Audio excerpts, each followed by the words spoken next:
Welcome to all those on our online community, and you participate with us this morning and enjoy your time right where you are, wherever you are in this message. Hebrews 10:25 from the Passion Bible. I love this translation in this verse. This is not the time to pull away and neglect meeting together, as some have formed the habit of doing, because we need each other. In fact, we should come together more frequently, eager to encourage and urge each other onward as we anticipate that day, capital D, the day of the Lord, dawning. Wow. You know, as I was saying, this has been really interesting times, hasn't it? But you know, it's really interesting because a lot of churches have been more or less forced to go online. I've spoken to pastors all around the world, and I'm in touch with them and talking to me, not just C3. You know, some churches didn't even have a camera.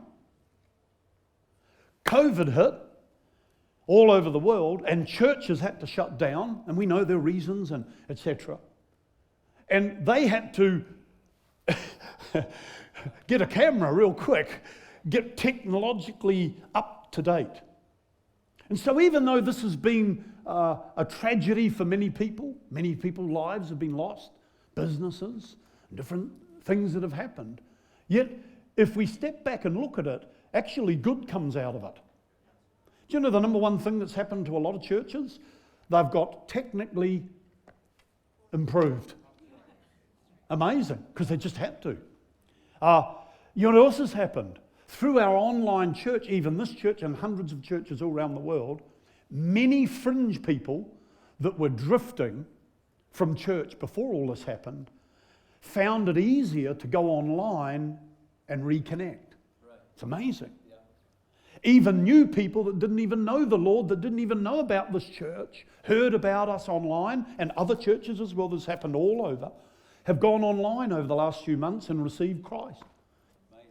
It's amazing. What else has happened? Well, then what happened was, churches that never had this, many churches didn't, they had a weekly, almost daily connection point through the online service, through Zooms and using technology, because you couldn't get together and have a coffee. So a lot of people started using technology more, and a lot of good's come out of it. It's amazing what's happened. Amazing. I mean, you know, our family, there's 26 of us. We couldn't meet together at all. Just even with your own grandkids, you couldn't get together because in one room it was more than 20. So we started having Zoom meetings with 26. That was interesting. And our family aren't necessarily short in a word. But then I discovered the mute system in Zoom. See, even I went up in technological know-how, and I got everyone to mute themselves, and if you want to speak, you click it unmute, and you talk, and other people listen. It was very good for the Moore family. But it was awesome stuff, and we had all this happening, and we have laughs and everything. However, we need to realise this. We need to realise that online is virtual, not actual. So even though this is good, and I'm into it, technology and Zoom and online, like right now, people who can't get to church, they're being blessed, they can watch it. It's awesome what's happening. But we've got to get this into us, because I'm talking now about experiencing faith together. How do you experience empowering faith together? Well, you can't do that online. Because you've got to realise that we were created by God to exist and live in the actual, not the virtual. So even though it's great and I can observe and I can see online, actually we're designed to do this. Right. To be together, to get together. Because there's more to it than just watching a program. See, when I watch a program or a TV, you know, and there's a lot of research on this, they say it's bad, for instance, for children to have too much screen time and the oscillating of lights, and they get so focused. We need this. Right. We need panorama as well. Right. We need the actual, because that's how God created us. I need to see your smile and to hear your voice singing. And even though we can't do it right now and we're doing the hi, actually the hug, the hand on the shoulder. They say that when those things happen actually, not virtually, chemicals begin to get released into our bodies. You know, the feel-good chemicals. And we feel great about ourselves and the world. Whereas if we're just looking at a screen, yes, we're getting information and we can be inspired and we can be informed, but when the chemicals aren't flowing. I mean, this is illustrated in love, isn't it?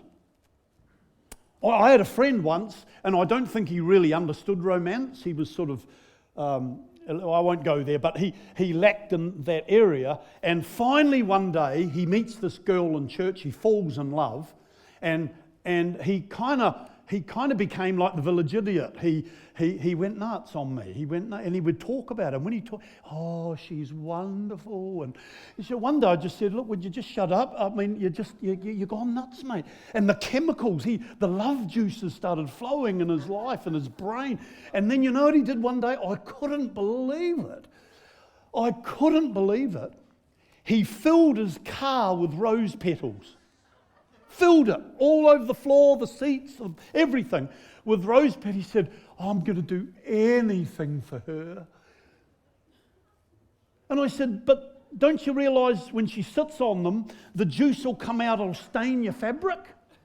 I don't care. I love her. You know what I'm talking about? And of course, then he got married. Because, you know, love is blind and marriage is an eye-opener. And then he never bought her any flowers. And one day he said to me, I don't buy her any flowers. They're a waste of money. It's just a gimmick. I said, well, you're still an idiot, but in the reverse. You need to keep buying flowers. See, we know this, don't we? We know about love. We know about romance. We know about friendship and how you feel good. Like you can come to this meeting this morning. You might have had a tough week. You might be facing some issues. But you come into the presence of God, the singing, the voices of other people, the smile. And you get chemicals starting to get released into your life. It's not just spiritual, it's very natural. And so God created us to be like this. Right. You see, here's the point. Virtual observation is limited. Is it good? Yes. Does it serve purposes? Yes.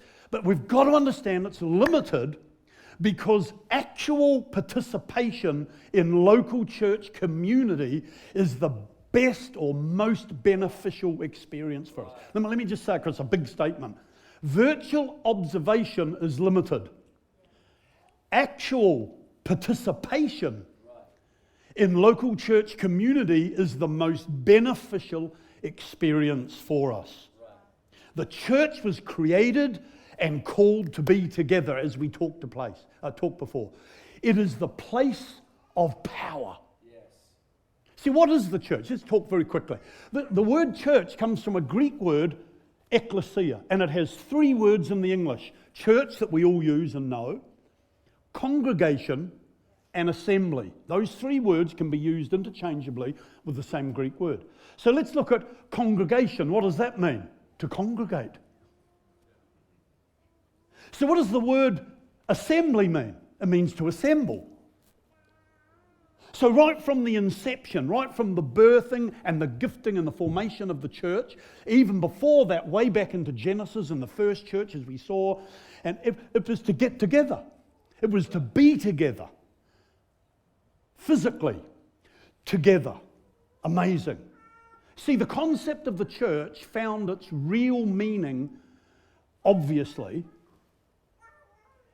when God called the children of Israel out of Egypt from slavery, and he said, let my people go that they may serve me in the wilderness. The idea was God was taking them out to bring them into community. And he said, I'm going to be their God. I'm going to be with them, and I'm going to walk with them, and I'll be their God, their Saviour, etc., etc. And then we get to the New Testament church, as we mentioned before, and we see the same thing. We see Jesus calling out people from their Egypt, which is a type of their slavery to sin and their old life. And he calls us what to? The church, the ecclesia, the house of God. And that's what God has called us to. See, we make a big mistake when we think we can do life alone. And you've only got to talk to psychologists and people that study this and are part of it. They will tell you what loneliness will do. It's actually a killer to us because we're not designed to be alone. We're actually designed to be in fellowship, to be in community. That's called the church. Oh, what an amazing thing that is. So what happened in the first church? Well, let's turn to Acts chapter 2. It says this. And they continued daily in one accord. That means they were united. They were of one heart and one mind. They were together in the temple and breaking bread from house to house. They did eat their food with gladness and singleness of heart, praising God and having favor with all the people. And the Lord added to the church daily those that were being saved. So how do people come to the Lord? We get the concept you have to have a preacher, and that's true, but actually the preacher's at the end of a process, I believe. The beginning of the process is that you have a house of God that's in one accord. They're having great food and fellowship. They're meeting in the temple. This is our temple, so to speak. It's the large gathering. And they're meeting in homes, and they're eating together and drinking together. Now, what COVID's done is taken that from us. I'm trusting that we will have a fresh appreciation of what it means to be together. Because you see, here's the thing. The church gathered together releases the power of impartation and reciprocation. Let me just say that again. When the church gathers together, whether it's a small group, a couple of people having a coffee, or a large group, with a church, when it gathers together, it releases the power of impartation and reciprocation. What does that mean? Romans 1 says this, 11 and 12. Paul says, "For I long to see you, that I might impart to you some spiritual gift, to the end that you may be established. That is, I may be comforted together with you by the mutual faith of you and me." So now faith's taking on a whole new zone here. Do you see this? So there's my faith, but now there's mutual faith. It's really interesting. Let's talk about these two things, impartation and reciprocation. See, impartation occurs in person. It's built that way. So it takes a face-to-face, a lips-to-ear, a hand-to-shoulder. Right? It's in that environment that impartation happens. Now, when we're online, that can happen at a level, because great healing ministries have done this over the years. And I've seen it now. I've done it myself, and I've seen it work. Because it's the faith that releases it. And that is, just say right now, our friends online, we're doing a healing altar call. If I put my hand right up to the screen so you could just see my hand, and I ask you to get up off your seat in your lounge and come up and put your hand on my hand on the screen, at that moment a miracle can happen. I've seen it happen. But it's not the same as when we're together in the power of mutual faith. When we're agreeing together, there's an atmosphere of worship, and you're actually in the atmosphere physically, then something can happen far more greater than a virtual experience. You see, impartation occurs at the release of a spiritual gift. He said, I want to impart to you some spiritual gift. Friends, we're not here to occupy a seat. We actually come here together to impart spiritual gifts to each other. So some of us, we may teach or we may sing, but that's just the tip of the iceberg. All of us, when we come to church, we come to impart spiritual gifts to each other. A word of encouragement, a scripture, a friendly smile, a helping hand. I don't know what it is, but we're here. Whatever we do, we'll find God in person will get us to impart a spiritual gift. Now, when you're online and you're watching it like I did once in my pajamas and a cup of coffee, I'm not exactly motivated to do anything. But when you come together like this, you're almost forced to participate, even if you feel a bit grumpy. Like just imagine if Pastor Andrew and Wendy invited me over for a meal and I came to the table and the kids are all around the table and I sit down and they say grace and I go, oh, thank you. And I take my meal and go out on the balcony and sit in a corner, eat by myself. You'd say that's ludicrous. No, but you see, that's how a lot of Christians live. They think they can get a bit of the Bible and read it in a balcony by themselves. And that's powerful, and God can meet you there. God can meet us anywhere, yes. But it's more powerful when we're together and we're all mutually believing for the same things and we're all imparting our gift and our part in it. Wow. Now, I think that's the big level of faith.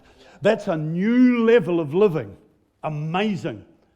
Impartation also establishes us in the faith. He says that you may be established.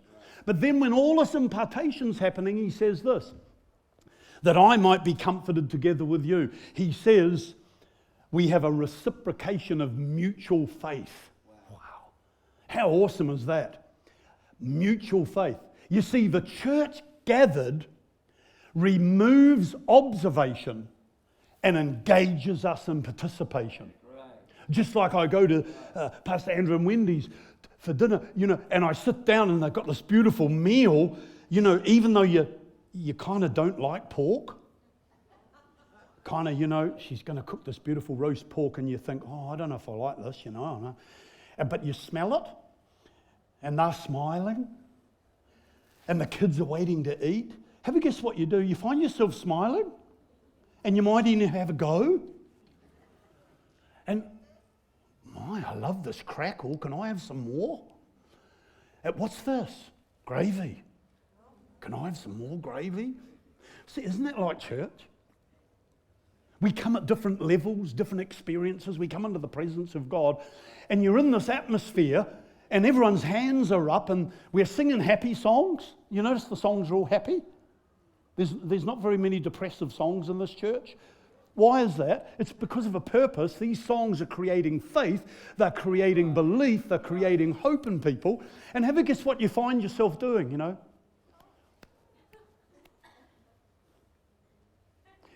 You see, observation goes and you find yourself participating at whatever level. It doesn't matter what the level is, but at the moment that happens, reciprocation happens. So you see, here's the thing, that a gift released and a gift received is this moment in God. And so we're not here just to be in church, we're here to be the church. And not just on Sunday. It's 24/7. So it's not just the big gatherings, it's the little gatherings.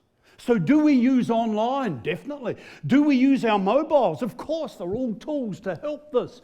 And we should be ringing one another and texting one another. But don't be fooled, you also need to have a coffee with each other and have a meal and laugh and smile and let the juices start flowing, all the happy juices. Because that's what happens and you'll feel good. You'll leave this meeting this morning, you will feel so much better that you came. Even watching online you will, but you've got to remember, observation gets removed. And so what is this mutual faith? This mutual faith is one faith. Right. As a matter of fact, Paul calls it the faith. So see, I can believe for me and what I'm doing, but once I'm in the community of faith, now it's not about my faith, it's about the faith. Well, what's the faith? Well, the faith is the body of doctrine and teaching that Jesus gave the apostles and prophets. And then over about a 60-year period, they were faithfully written and recorded, and we had the New Testament. And then a few hundred years later, they brought the Old Testament and added it, and we have what is known as the Holy Scriptures. So, see, I can believe all sorts of things by myself. But when I come into the church, I'm called to live the faith. To have a mutual faith. We're believing together for things. Wow. That's another level. What sort of things? Well, in this church, we believe in the salvation of the lost. We believe in the healing of the sick. We believe in generosity. We believe in fellowship. We believe in hope. We believe in love. We believe in joy. We believe in freedom. See, we're believing these things together. So I'm not just struggling by myself to live out my faith. I'm now living in an impartation, reciprocal, mutual faith. And it goes to a whole new level. Paul put it this way: the purpose of leadership is to bring the whole church into the unity of the faith. And he says to a mature person. So I find when I'm by myself, I can tend to be a bit more sort of self-focused and immature. But when I'm part of the family of God and I discover mutual faith, now I actually grow up, because it's no longer about me, it's about us. That's what God intended, it to always be about us, not just me. But in the journey, my needs are met. In the journey, like Kevin said, I find joy, I find healing. Yes, you'll get everything you need, but it will happen on that greater level of unity of faith. This is where the power is. Oh, is that why the devil's always trying to destroy unity? He knows that when the church is together, believing together, that's a dangerous idea. But if he can segregate us, if he can divide us, if he can get us against each other, and we see that spirit happening right now in the world, to divide and put fear in people's lives. But no, we are to live a life of love, hope, and faith together. Only let your conduct be worthy of the gospel of Christ, that whether I come and see you or am absent, I hear of your affairs, that you stand fast in one spirit and one mind, striving for the faith of the gospel. Friends, there is power in unity. But it's not just an idea, it's actually a coming together, actually, to be together, to be the congregation, to be the ecclesia of God. Let me finish with this idea. Where two of you agree on earth concerning anything they ask, it will be done of my Father in heaven. For where 2 or 3 are gathered in my name, I'm in your midst. I'm right there. Do you know what this verse is, 2 or 3? It's a quorum. It only takes 2 or 3 believers to unify in faith and believe together. He says anything can happen. Let me ask you a question. If 200 or 300 believe together, what's possible? If 2,000 or 3,000 were to believe that divine healing can happen in this place when we gather together, salvation can happen, deliverance, 2 or 3. So what happens there? If it only takes 2 or 3 to make it happen, how much more powerful is it when we come together with mutual faith, all exercising spiritual gifts, we're all imparting to each other, and then as a result of that reciprocating. This is the house of God. No wonder Jacob said, this is an awesome place. Some other translations say, this is a scary place. Not in a negative way, but he just felt the awe of the house of God.